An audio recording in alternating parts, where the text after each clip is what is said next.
Principles of Systematics Module 34. In this module, we will discuss different geographical characters and use of these geographical characters in species identification. अगर हम different species के अंदर geographical range के हवाले से variations की बात करें तो एक स्पीशीज़ जो है, जैसा कि हमने डिस्कस किया कि जो निच है वो फंडामेंटल या रियलाइज निच हो सकती है.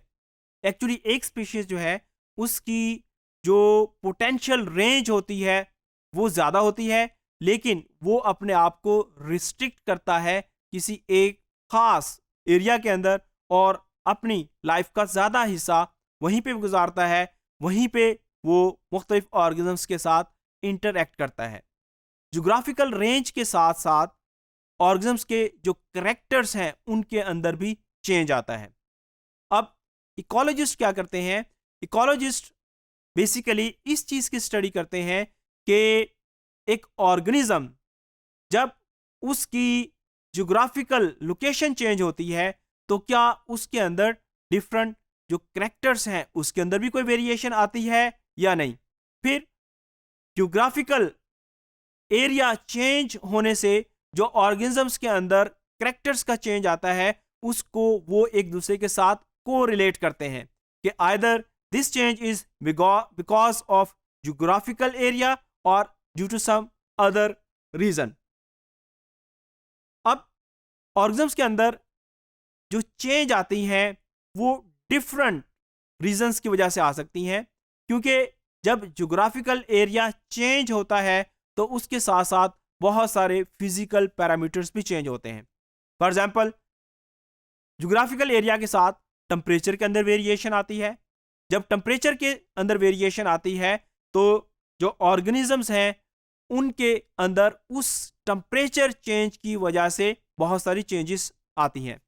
इसी तरीके से लाइट की जो अवेलेबिलिटी होती है वो भी वेरी कर सकती है. इसके साथ साथ बहुत सारे फिजिकल पैरामीटर्स और हैं जिसकी वजह से ऑर्गेनिजम्स के अंदर चेंजेस आ सकती हैं. तो एक इकोलॉजिस्ट जो है बेसिकली इन चीज़ों की स्टडी करता है कि जो इकोलॉजिकल वेरिएशन या जो ज्योग्राफिकल वेरिएशंस हैं उनका क्या इम्पैक्ट पड़ता है ऑर्गेनिजम्स के अंदर, मुख्तलिफ करैक्टर्स के अंदर जो चेंज है, और उन चीज़ों के अंदर वो कोरिलेशन फाइंड करते हैं. बेसिकली जितने भी बड़े बड़े नामी ग्रामी जो जियोलॉजिस्ट हैं वो अच्छे टेक्सोनोमिस्ट भी हुआ करते थे. इसी वजह से वो आसानी से ज्योग्राफिकल जो चेंज है उसकी वजह से करैक्टर्स के अंदर जो चेंज आती थी उसको आइडेंटिफाई कर पाते थे और इन करैक्टर्स को यूज़ करते हुए वो स्पीशीज़ की आइडेंटिफिकेशन भी कर सकते थे. अब ऑर्गेनिजम्स के अंदर अगर हम स्पीसिएशन की बात करें तो ज्योग्राफिकल एरिया के साथ ऑर्गेनिजम्स के अंदर चेंज आती है. इसके साथ साथ ऑर्गेनिजम्स के अंदर टाइम के साथ भी चेंज आती है. हमने दो किस्म की स्पीसिएशन के बारे में पढ़ा, एक एलोपैट्रिक स्पीसिएशन और सिंपैट्रिक स्पीसिएशन.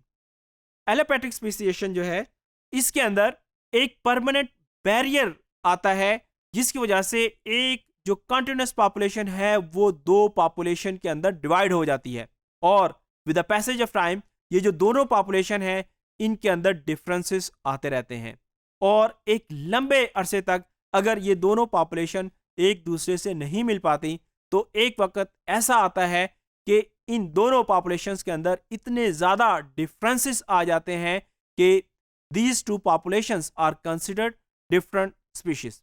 इसके मुकाबले में जो सिंपैट्रिक स्पीसिएशन है इसके अंदर कोई परमानेंट बैरियर नहीं आता और स्पीसिएशन विदाउट बैरियर होती है.